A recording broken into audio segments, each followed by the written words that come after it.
Bonne journée les pirates, j'espère que vous allez bien. Eh bien écoutez, moi ça va bien. Nous sommes samedi et nous allons parler de crise de couple aujourd'hui, de crise existentielle notamment. Je vous fais cette vidéo aujourd'hui un peu technique et assez littéraire, vous allez voir, pour fêter la promotion du week-end, puisque si vous êtes abonné à la newsletter, c'est-à-dire que vous avez cliqué sur le lien qui est en affiché plus, vous avez une remise de 50% sur un pack qui vous permet de comprendre la crise existentielle de votre conjoint et surtout d'y remédier. Voilà, c'est que jusqu'à dimanche, bien sûr, vous avez dû recevoir le mail. Vous savez que dans les méandres sinueux de l'existence, le temps s'écoule évidemment, vous le savez, comme un fleuve capricieux, et les couples se trouvent parfois emportés par des courants tumultueux qui sont aussi imprévisibles que les vents qui balayent les plaines sauvages de Macondo. Ce qu'émerge alors, telle une créature, Bruno se calme, telle une créature, Bruno se calme, c'est alors qu'émerge, telle une créature mythique des profondeurs de l'inconscient, la crise existentielle. Cette crise existentielle de votre conjoint, elle surgit sans crier gare, à 30 ans, à 40 ans, voire même à l'âge plus vénérable de 50 ou 60 ans, semblable à ces pluies de fleurs jaunes qui, dans un instant de magie réaliste, transforment le paysage familier de votre couple en un tableau surréaliste. Vous n'en croyez pas vos yeux. Le cerveau, cet organe mystérieux aux circonvallations infinies, devient alors le théâtre d'une révolution silencieuse. Les neurones, tels des rebelles intrépides, se lancent dans une danse frénétique, brisant les connexions établies pour en forger de nouvelles. En gros, dans votre couple, ça devient n'importe quoi, vous n'y comprenez plus rien. C'est comme si, soudain, l'esprit décidait de réécrire son propre scénario chez votre conjoint, effaçant les certitudes d'antan pour explorer maintenant des territoires inexplorés. En neurosciences, on est peut-être des alchimistes modernes. Et pendant la crise existentielle, pendant ces périodes de crise existentielle, on apprend que le cerveau libère un cocktail unique de neurotransmetteurs qui crée une symphonie biochimique aussi complexe que les partitions d'un orchestre. Dans ce maelstrom émotionnel, votre partenaire se retrouve tel un acteur face au peloton d'exécution, confronté à un choix crucial, rester figé dans l'incompréhension ou plonger courageusement dans les eaux troubles de cette métamorphose. Au début de sa crise, votre conjoint semble hagard, ne semble rien faire, vous semble bizarre, et puis tout d'un coup, on plonge dans les eaux troubles de la métamorphose. La tentation pour vous, en tant que conjoint, est de vous accrocher aux vieilles habitudes, comme Ursula Le Guin s'accrochait à sa maison centenaire dans son ouvrage. Pourtant, c'est précisément dans l'abandon de ces certitudes, des certitudes de la phase de sécurisation notamment, que va résider la clé de la survie de votre couple. Vous allez oser vous réinventer, tel José Accardio Buondia, qui découvre les merveilles de l'alchimie pour accompagner son partenaire dans sa quête existentielle. Le défi consiste à naviguer dans ces eaux tumultueuses sans perdre le cap. Il ne s'agit pas de communiquer plus, mais de communiquer différemment. Imaginez-vous comme un explorateur dans une jungle dense où chaque mot prononcé peut faire écho pendant des années. Au lieu de parler, apprenez à écouter le silence quand votre conjoint est en down. Apprenez à décoder les non-dits. Apprenez à lire entre les lignes des regards et des gestes. Les formations vont vous aider à développer une sensibilité presque surnaturelle aux fluctuations émotionnelles de votre partenaire. La clé réside en réalité dans la capacité à créer un espace où votre conjoint va pouvoir se réinventer, passer sa crise, trouver une nouvelle personnalité sans crainte de jugement. Évidemment, au début de la crise, vous avez commis des interdits en voulant dire à votre conjoint ce qu'il doit faire et en disant naturellement que ce qu'il fait n'est pas bien. Tout cela, de votre côté, c'est pour ça que vous êtes des pirates, c'est pour ça qu'il y a des formations, c'est pour ça que le capitaine est là tous les jours. Vous avez besoin d'une force intérieure qui va vous transcender. Cette force intérieure va vous permettre de vous élever au-dessus des contingences terrestres. Il faut apprendre à observer sans interférer, à être présent sans être envahissant, mais aussi à offrir un soutien silencieux mais inébranlable. Dans les formations, vous devenez un pirate qui apprend à devenir comme un équilibriste. Effectivement, Votre conjoint alterne des tops et des downs et vous allez devoir pratiquer des exercices d'équilibriste où chaque pas doit être mesuré avec la précision d'un horloger. Dans ce voyage au cœur de la crise existentielle que vous faites dans le pack que je vous offre à moins 50% cette semaine, les neurosciences vont vous offrir une boussole précieuse. Les neurosciences nous enseignent que le cerveau, heureusement, loin d'être une entité figée, est en perpétuelle reconstruction. Il y a un an, votre conjoint vous aimait. Depuis 6 mois, il ne vous aime plus. Demain, grâce à votre travail, il va être fou de vous. La plasticité neuronale, qui est comparable à la capacité à ressusciter, finalement, ouvre des perspectives inédites pour le couple. En comprenant les mécanismes cérébraux à l'œuvre, on va apprendre à stimuler les circuits de la récompense chez votre conjoint, mais aussi à réactiver les souvenirs positifs, à créer de nouvelles associations neuronales positives liées à votre relation. L'erreur fatale, évidemment, serait de tenter de ramener votre partenaire à ce qu'il était avant, en phase de sécurisation. C'est comme vouloir empêcher la métamorphose d'un papillon en le maintenant dans son propre cocon. Au contraire, il faut embrasser le changement et même l'encourager pour aller plus vite en phase 4. Vous allez créer des situations nouvelles, vous allez agir différemment, vous allez connaître des expériences inédites qui vont stimuler la production de dopamine et d'ocytocine, mais aussi toutes les hormones qui vont permettre à votre conjoint de se sentir bien. Et vous allez retrouver chez votre conjoint au fur et à mesure des notions d'attachement et de plaisir. En osant l'imprévu, en brisant la routine, avec la même audace que Garcia Marquez brisait à l'époque les conventions littéraires. Je vous parle souvent de philosophie et de neurosciences. Ce sont 2 jambes de votre reconnaissance vis-à-vis de votre conjoint. Vous allez changer grâce à la philosophie et la neuroscience. La philosophie, c'est une amie des âmes tourmentées. Et ça va vous rappeler que toutes les crises sont porteuses d'opportunités. La philosophie nous invite à considérer cette période non pas comme une menace, mais comme une chance de renaissance. Vous allez découvrir de nouvelles choses. Comme il y a quelques années, nous étions émerveillés par l'invention du cinéma. Vous allez vous laisser émerveiller par les nouvelles facettes que va révéler votre partenaire dans ces périodes de top. Pendant le down, évidemment, on laisse tomber. Vous allez cultiver une curiosité insatiable pour cette personne que vous croyez connaître et qui maintenant va se révéler différente. Pendant un moment, vous n'aimez pas votre partenaire, il est bizarre, il vous fait souffrir. Il est crucial de comprendre que la phase d'exploration dans laquelle se trouve votre partenaire n'est pas synonyme de fin, mais de transformation. Dans le livre de Garcia Marquez, il y a la peste de l'insomnie qui frappe la ville de Macondo dont je vous parlais tout à l'heure. Cette phase peut sembler interminable et déstabilisante, comme nous l'avons vécu pendant la période de Covid. Pourtant, cette crise porte en elle les germes d'un renouveau. Votre rôle est d'être le gardien de la mémoire du couple.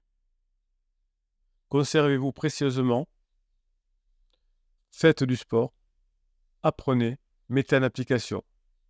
Vous êtes le gardien des souvenirs heureux, comme des reliques d'un passé révolu et comme des graines d'un avenir à réinventer. Pendant toute la phase de sécurisation, vous étiez dans l'interdépendance affective. Aujourd'hui, votre dépendance affective que vous montrez encore parfois à votre conjoint est souvent perçue par votre conjoint comme un fardeau. Au lieu de chercher à combler un vide émotionnel, vous allez apprendre à cultiver votre jardin intérieur. Dans les formations, vous allez développer vos passions personnelles, vous allez explorer de nouveaux horizons. Paradoxalement, c'est en affirmant votre individualité que vous allez devenir un pilier plus solide pour votre couple. Évidemment, vous allez laisser patiemment voir à votre conjoint la trame de la nouvelle personne que vous êtes en train de devenir même par rapport à chacune des formations que vous faites. Je vous donne des exercices innovants, le journal des métamorphoses. Chaque jour, notez une nouvelle facette que vous découvrez chez votre partenaire, sans jugement, même si c'est difficile. Et à la fin du mois, vous relisez vos notes. et vous tentez de dessiner le portrait de cette personne, votre conjoint, en constante évolution. Pour vous rappeler, vous allez faire un exercice qui s'appelle la quête du trésor existentiel. Vous allez mettre dans différents endroits de la maison, peut-être connus que de vous, mais des objets symbolisant les moments clés de votre histoire commune. Chaque fois que vous allez passer devant un meuble, devant un objet, vous allez vous rappeler que vous avez une histoire commune avec votre conjoint et que vous allez vous en sortir. Chaque objet trouvé sera l'occasion d'une conversation finalement avec vous-même pour vous dire que votre futur sera mieux que votre passé et surtout que votre présent. Évidemment, vous allez devoir travailler vos émotions sans crainte du jugement. Vous avez été peut-être dans l'erreur pendant un certain temps vous-même, vous avez peut-être mal agi, vous avez peut-être fait des interdits, mais vous allez faire tout ce qu'il faut avec les formations pour ne plus faire d'interdits et pour passer à autre chose. Vous allez apprendre la créativité, la peinture, la sculpture, la danse, tout ce que vous voulez, et vous allez créer des choses. Si vous créez des choses, eh bien, vous allez pouvoir récupérer votre conjoint. Beaucoup d'auteurs ont plongé leurs plumes dans l'encre sombre des crises existentielles. Ces récits ont souvent été des moments très importants de la vie de couple. Les récits que vous trouvez sur la crise existentielle dans la littérature sont des miroirs magiques. Et ces miroirs magiques vous renvoient souvent le reflet de vos propres tourments, de vos questionnements les plus profonds, comme votre conjoint est tourmenté et se questionne. Évidemment, lors de la trentaine, lors de la quarantaine, lors de la cinquantaine, eh bien, les individus traversent des moments de crise. Prenons l'œuvre magistrale de Virginia Woolf. Cette œuvre s'appelle Mrs. Dalloway. Le temps s'écoule comme un fleuve capricieux, charriant les débris des rêves brisés et des amours perdus. Clarissa, dans le livre Clarissa Dalloway, est à l'approche de la cinquantaine et se trouve soudainement confrontée à l'abîme vertigineux de son existence. Ces questionnements résonnent comme le carillon de Big Ben, marquant chaque seconde d'une vie qui semble lui échapper, comme votre conjoint. Nous sommes là dans le reflet parfait de ces moments où, dans l'intimité de votre couple, vous allez vous retrouver soudain des étrangers à vous-même. Vous allez scruter votre reflet dans le miroir, à la recherche d'une vérité qui vous échappe, et votre conjoint a une vérité qui lui échappe lui aussi. Tout d'un coup, il se retrouve dans un monde nouveau. J'ai peur de mourir. Est-ce que j'ai fait ce qu'il faut? Évidemment, quand je vous parle d'œuvres sur la crise existentielle, eh bien, je ne peux pas faire l'économie de vous parler de La recherche du temps perdu de Proust. C'est une cathédrale littéraire. Chaque pierre est un souvenir. Chaque vitrail est une réminiscence. Le narrateur traverse les âges de la vie comme autant de salons au miroir déformant et offre une plongée vertigineuse dans les méandres de la mémoire et de l'identité. Ce pavé, à la recherche du temps perdu, m'a beaucoup marqué pendant mon adolescence. L'essence même de ces crises, qui secouent votre couple, où le présent semble soudain vaciller sous le poids du passé et l'incertitude de l'avenir, est parfaitement décrit par Marcel Proust. Quand j'étais étudiant, il y a aussi un livre qui m'a percuté, L'insoutenable légèreté de l'être de Milan Kundera. Ça m'a passionné. Milan Kundera nous a confrontés aux choix impossibles qui jalonnent notre existence. Thomas et Teresa sont pris dans le tourbillon de l'histoire. Ils se débattent avec les questions fondamentales de la fidélité, de l'engagement et du sens de la vie. Une sacrée crise de vie, une crise existentielle. Leur histoire est un miroir de ces moments où dans nos propres vies, nous nous retrouvons à la croisée des chemins, tiraillés entre le désir de liberté et le besoin d'ancrage. Si vous relisez Milan Kundera, L'insoutenable légèreté de l'être, vous allez reconnaître tellement de points communs avec votre conjoint en crise. En préparant cette vidéo, je me suis rappelé aussi d'avoir lu le Simone de Beauvoir, Le deuxième sexe, qui est une œuvre phare qui a secoué les consciences et redéfini la notion même d'identité féminine. C'est pour ça qu'il y a des personnes féminines en crise qui tombe dans le féminisme pendant un certain temps, car cette notion de crise existentielle peut être aussi liée, peut être aussi pluguée à un besoin de féminité ou de masculinité selon votre sexe. Parfois même, lors de la trentaine, on cherche des sexualités différentes. Votre conjoint, qui a une sexualité hétéro, va chercher une sexualité bi ou homosexuelle, ou l'inverse. Dans le livre Deuxième sexe de Simone de Beauvoir, vous allez avoir une analyse percutante. Et Simone de Beauvoir nous invite à repenser finalement les rôles assignés, les attentes sociétales et les destins préfabriqués, comme dans une crise. Ces crises qui frappent votre couple, où les identités longtemps enfouies surgissent soudain, réclamant leur droit à l'existence. Je veux vérifier si ma sexualité est la bonne. Dans un style plus contemporain, j'aime aussi La carte et le territoire de Michel Houellebecq. Alors là, c'était pas pendant mes études, évidemment. J'étais beaucoup plus âgé. Évidemment, Michel Houellebecq nous plonge dans La carte et le territoire, dans le malaise existentiel d'une génération désenchantée. Le héros, Jed Martin, artiste en quête de sens, traverse les différentes étapes de sa vie comme autant de tableaux énigmatiques, nous rendant compte à nos propres interrogations sur la valeur et nos existences, mais aussi sur la pertinence de nos choix. N'est-ce pas là le reflet finalement, au sein de votre couple, où vous allez vous retrouver à questionner le chemin parcouru et celui qui reste à tracer? En tout cas, c'est ce que fait votre conjoint. Les œuvres littéraires peuvent vous aider comme des phares dans votre nuit de doute. Et les œuvres littéraires nous rappellent aussi que la crise existentielle, qu'elle frappe à 30, 40, 50 ou 60 ans, est une expérience universelle, un passage obligé dans le grand roman de nos vies que nous vivons plus ou moins difficilement. Si votre conjoint n'a jamais travaillé sur lui ou sur elle, la crise existentielle est dévastatrice. Les œuvres littéraires nous enseignent que ces moments de remise en question ne sont pas des signes de faiblesse, ce sont des catalyseurs d'une renaissance potentielle. À partir d'aujourd'hui, vous allez imaginer votre couple comme le protagoniste d'un grand roman en cours d'écriture. Chaque crise sera alors un nouveau chapitre, une opportunité de réinventer notre histoire commune. Comme Garcia Marquez a tissé la saga des Buendia sur plusieurs générations, vous avez le pouvoir de transformer ces moments de doute, ces moments difficiles, en tremplin vers des avenirs plus joyeux, en tout cas vers un avenir réinventé. La littérature nous montre que la vie, à l'instar d'un grand roman, n'est pas un long fleuve tranquille, mais une succession de chapitres. Certains sont lumineux, certains, comme ce que vous vivez actuellement, sont plus sombres. La crise existentielle serait alors un moment charnière, un point de bascule, où tout peut être remis en question, mais tout peut aussi être réinventé. Tout peut aussi être réinventé. Tout peut aussi être réinventé. Oui, si vous faites ce qu'il faut, le point de bascule va vous permettre finalement, après le moment charnière, de réinventer votre couple et d'aller en phase 4.